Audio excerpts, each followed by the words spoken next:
കൃഷ്ണപിള്ള സ്മാരകം തകർത്ത കേസിൽ പ്രതിയാക്കപ്പെട്ടയാളെ സിപിഐഎമ്മിൽ തിരികെയെടുത്തതിൽ പ്രതിഷേധം. ആലപ്പുഴ കഞ്ഞിക്കുഴിയിൽ 5 പേർ പാർട്ടി അംഗത്വം ഉപേക്ഷിച്ചു. 2013 ഒക്ടോബർ 31-നാണ് കഞ്ഞിക്കുഴി കണ്ണാർക്കാട്ടെ പി കൃഷ്ണപിള്ള സ്മാരകം ആക്രമിക്കപ്പെട്ടത്.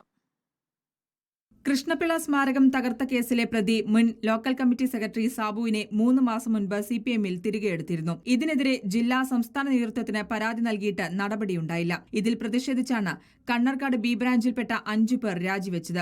രാജിവെച്ചവരിൽ ഉൾപ്പെട്ട 3 വനിതകൾ മഹിളാ അസോസിയേഷന്റെയും ഡിവൈഎഫ്ഐയുടെയും മേഖലാതലത്തിൽ പ്രവർത്തിക്കുന്നവരാണ്.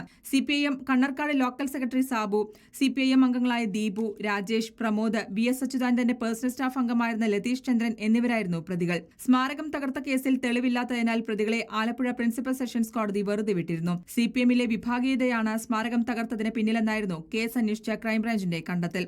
ഔദ്യോഗിക പക്ഷത്തിന് സ്മാരകം സംരക്ഷിക്കാൻ പോലും കഴിവില്ലെന്ന് വരുത്തി തീർക്കാനുള്ള ശ്രമമെന്നായിരുന്നു പ്രോസിക്യൂഷൻ കേസ്. റിപ്പോർട്ടർ, ആലപ്പുഴ.